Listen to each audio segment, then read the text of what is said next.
hundi keessan sheerii qofa qabadha ammas immoo naqqamteetii ba'anii iddoo maatii firootan shergama yoo iddoo biraa jiraate haala isinii mijeessina waadaa keenya eegnee gimbii irratti ijoolleen gimbii os jala jiraatan qophaa daqiiqaa 5 akkanuma kana ijoolleetti bilbilee akkasii dhaabatanii isinillee simannaa gootanii akka dabarsitan asumaraan isin ibsuun barbaada viidiyoo kana lammallee sheer godhaa vaayiraalii baafadhaati daqiiqaa muraasa booddee haala gimbiitti argachuu dandeessan isinii mijeessina sa'aatiin deemaa jira waan ta'eef Hamza obboleechoo akkamirra ga'e maate obboleessi sa'aatii tokkotti hidhame inni dhumeera eegaa jira san deemna asumarraan makiinaan jira waan ta'eef yaa namoonni dheennadhaan baay'ee jiru gatii ta'eef isallee an kan obboleessa rakkoo qabu as jira obboleessa as jira aadantiniitii faayira Dubaay irraati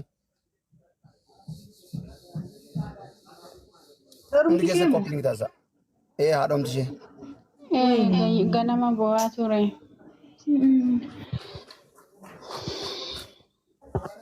guddaa galatoomaa ijoolleen naqqamte dhugaa rabbi xiqqaaf guddaatiin jaalala ijoollee sooshaal miidiyaaf qabdan akkanatti dhugaa rabbi booniin jabduu namaati mataa dubartiiti akkuma jenne dubartii fotoon hin taane dhiiraaf fakkeenya taatu dhamaatu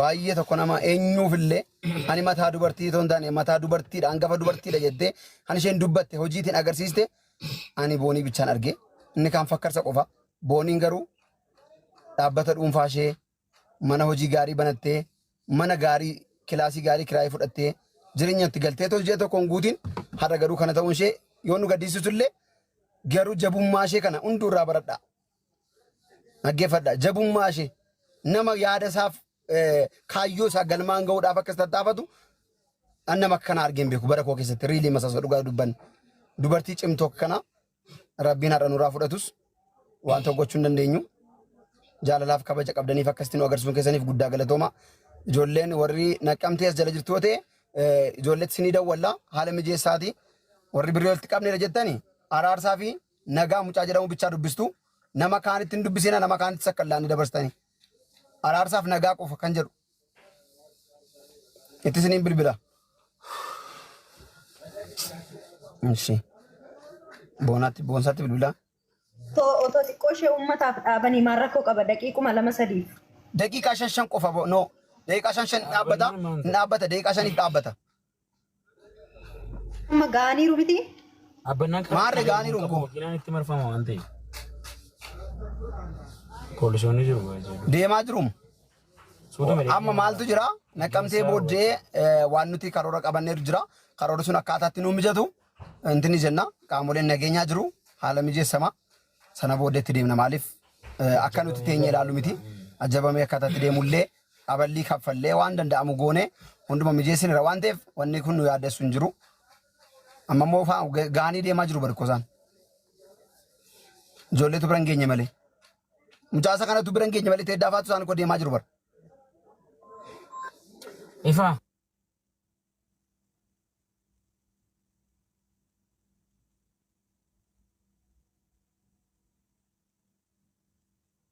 Tedda kana kumangame family undi keessa ol qabi teedda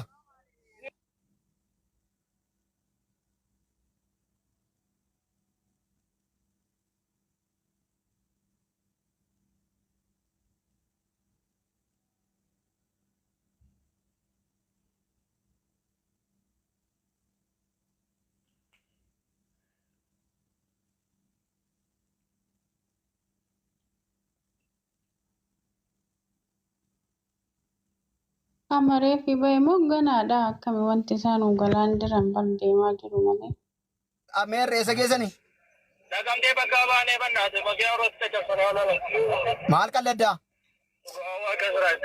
eessarraan ba'aa jirtu ture maal jechuudha maali qaamni nageenyaa jiru qaama nageenyaa maali jiraana uummata keeyya uummata kana immoo qaamni nageenyaa danda'u. hin danda'u uummata maa uummatadha amma darbitanii warri birrii kun anaara danee faata yoo danda'ani mootoriin nu akka qabani karaa akkaawuntii irraa geeshan. bakka qo'isti bakka qo'i qo'i bakka qo'i shacaalutti bilbila caalu biras jiran itti fakkaata qo'i bakka eshi qo'isti eshi dhageessanii makiinaan irratti caccabsanii oolanii uummanni nutti namni garatti deemnu amne baqannee baanee jechaa jiru. Waa'ee saami. Yaa Oh. Jira.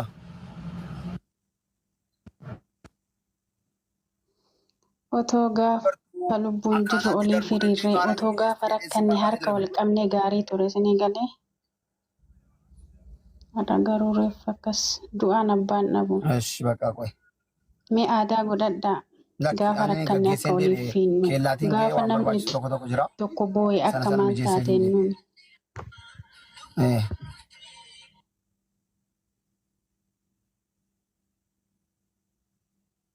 Amma jechuun Waaqayyo boolla kee daadhii reeffa ishee irratti intinaa godhanii reeffa ishee arguu barbaadanii irratti caccabsu.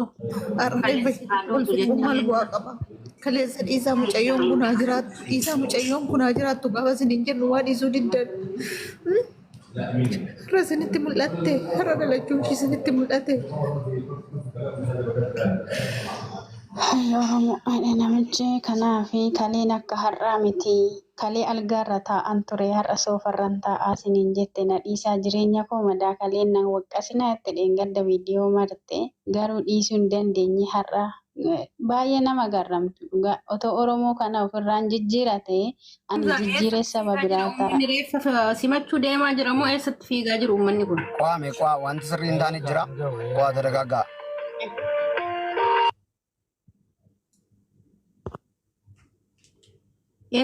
Tedda. Ay Oromoo kana.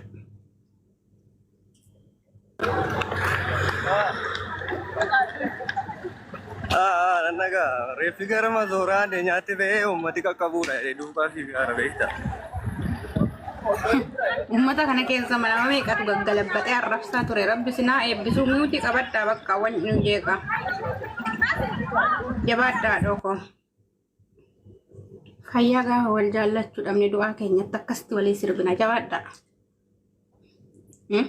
Gaafa fayyaa wal jibbinee wal xiqqeessine gaafa du'aa immoo firaa fi Inna galatoomaa bahaniiru dhaggeeffadhaa. Waan nuti akka tarkaanfii kana fayyadamneefis haalli biraa jira.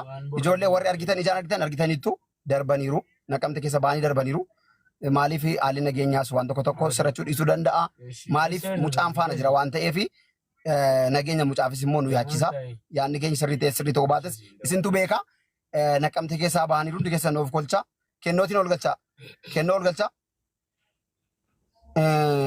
Waan jirutti deebinaani. Dhaggeeffadhaa yoo iddoo biraa irratti haalli mijatu jettan haala mijeessan akkasuma malee awwaalchi har'a jedhamaa jira. Awwaalchi har'a jedhamee fi dafnee bahuu qabna jedhanii ijoolleen naannoo dhaloota ishee jirta yoo jiraattan karaa keessaa naa barreessaa. Naannoo dhaloota ishee namni jirtu tokko jiraate waan barbaannu jaajiruuf waan nan barbaannu sanaaf karaa keessaa naa barreessaa. Kanaaf bakka darbuu isaanii waan bareedaadha. Nan jira miti Dr. Hamza dhiifama namoonni baay'een dura koo jiru obboleetti keenya lubbushee Waaqayyo amaaru galatoomi naanaatii kolfadhu adoo koo beektuu koo naanaatiin adeebisaa waa tokko dubbachuun dhufe Hamza mucoo tokko feesbuukii irratti argee hawwitti mucaa horroo jedha feesbuukiin ishee rakkoo hamaa keessa jirti viidiyoo maxxanseen dhufe jiraatti warra jiru foto sagalee taane isheen duuteetti homaa gochuu hin dandeenyu deebisuu hin dandeenyu. Dhiigni karaa afaaniif funyaan ishee bahu ilaaluuf si jibbisiisaa jechuudha. Maal akka ishee mudate maal akka taatellee beekuu yoo hin baadde mana ani madaamitti mukoorra du'an filadhaa jechaa jirti jechuudha. Daqiiqaa 53 dura kan inni maxxanfame. Dhugaa waaqa jiraataa ilaaluuf si jibbisiisa bakka sii galee baay'ee tokko ilaaluun si jibbisiisa. Ani viidiyoo maxxanseen ture community guidelines narraa balleessennaan viidiyoo haaraa asirratti maxxansee Facebook irrattis maxxanseen jira. Namoonni itti dhiyaatan namoonni beektan mucaa kana suurri ishee kunooti qo'asiniin mul'isa. Tarii namoonni beektan mucaa kana barbaada lubbuun ishee akkan dabara. Kunoo mucaa kana namoonni beektan. Namoonni mucaa kana beektan. Naannoo kam jirti? An biyya hambaa jiraachuu isheen beeka kaani man hin beeku mucaa kana. Facebook irratti argee madaamitti mukoora du'uun filadhaa jette sii galee. Eessa akka isheen jirtu immoo hin beeku. Maalirra akka isheen maaliif akka akkas taates hin dubbanne sii galee. Akkanaan jiranii. Naafiyyuu namoonni beektan sagalee taa'e hiriyoonni ishee jiraatan nama as keessaa 3,000 keessaa amma namni wallaalu hin jiru sii galee namni beeku jiraachuu mala. Maal akka taatetti Bani tokke koomenti banitti ilaalime. Masi. Bani takka Hamza. Masi. Koomenti bana. Oye sene. Oye ko. Argatteeti. Okay. Kalmi okay. Beekaa goone beette. Ha? Masi. Kenno mucaan kun nama si barreessaniiru ijoolleen. Ergitanya garuu wanti sun ergitanyaadha Naan barreessine Hamza. Okay. Mucaan kun lafa isheen jiraattu hin beektan hiriyoota ishee warroonni taatan kennoo keessaan kun nama anas keessaan barreessaa lubbuun tala kanaa doolchina jechaadha. Piliis ijoolleen shamarranii keenya immoo miira keessaa ba'a. Rabbi keessa sodaadhaati. Miira keessaa ba'a. Kennaadhaan keessaa barreessaa fi namoonni mucaa kana bakka isheen jiraattan hiriyoonni ishee jechaadha. Osoo isheen erga isheen duutee faayidaa hin qabu amma qaqqabuun hin dirqamadha jechaadha. Kennaa keessaan barreessaa fi. Suuraa isaa ammaa san deebisi kennu. Isa ammaa san deebisi kana osoo hin taane baay'inaan hin mul'atu. Kinoo isa Maa namoonni beektanii sagalee ta'aa fi. Namoonni beektan yoo jiraatan keessaan nu barreessaa kootaati. Keessaan nu barreessaa namoonni ishee beektan yoo jiraatan naafis barreessaa kennaafis barreessaa masiinfaas beekuu danda'u. Nama isa jiru nama sagalee namaa ta'udha.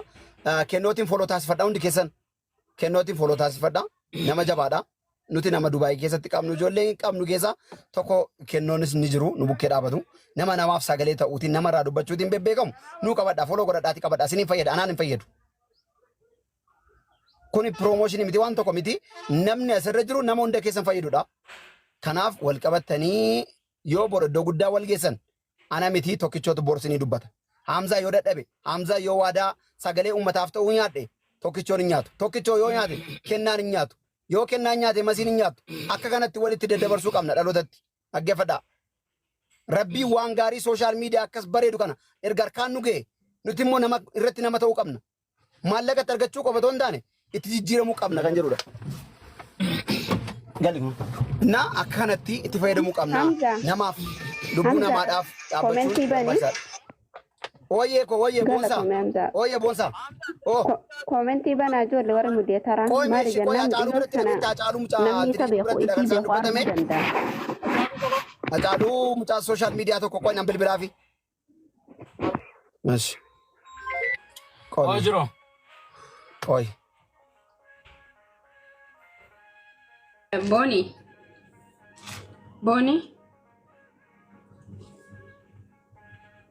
Boni na dhagaa wajjiraatti bilbila kaasii gisee takka.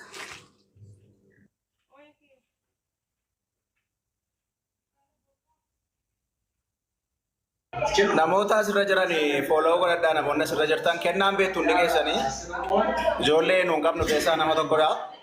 Nama dubbannaa irraa toludha waan ta'eef namoota ijoollee keenya yeroo baay'ee sagalee ta'an keessaa illee isa tokkodha. Mallattoo pilaasii irraa kaasaa waan isin miidhu tokko iyyuu hin qabu. Bor wantootuma akkasiitiif kun amma kennaa agartaniittuu wanta kana dhaga'ee dhufee nutti maa jira jechaadha. Kanaaf mallattoo pilaasii irraa kaasii jechuun bakka bor wanti gaariin akkasii bira ga'uu fi jara kana foloo godhadhu jechaadha. Kanaaf mucaan maallee kan kennaa akkasumas mucaan tokko naqamteetti galgala of ajjeesee bulee mucaa baay'ee nu hin beennu baay'ee nama gaddisiisa hafuurra akkanaa amma keera waan ta'eef ijoolleen keenya piliis miira keessa galuu osoo baattanii baay'ee namatti tola. Rakkinni irraa bor darbuu danda'a. Wantoonni irraa xaxaa ta'anii bor hiikamuu danda'u waan ta'eef lubbuudhaan immoo har'a yoo jiraatte bor meebi wanti irra si rakkisee waan biraatti jijjiiramuu danda'a. Kanaaf ijoolleen keenya miira keessaa ba'a. Dhugaan isinitti himaa. Ispeeshaal ijoolleen shamarranii keenya jireenya addunyaa kana akka kirriiti bakka isheen itti jettu beekamaa miti. Lafa bakka jaalalaan iyyuu wajjin jiraachaa jiru waan ta'eef bakka baay'een keenya ijoollee shamarranii baay'een argaadha. Anis akkasidha. Nekistimii waan akkanaa dhiisaa bakka wanti boonii mudate jireenya keessan keessatti isin hin mudate. Tokkicha masi as deebimee masi isin barbaada. Isa tuumii kaasisii bilbilaan jira. Okay, isa kaleessaa naan jette sana maqaa namaa hin kaasiniiti. Otoo as waa dubbadhu moo dubbattaan? Kanuma dubbachuu barbaadu dhimma namaa.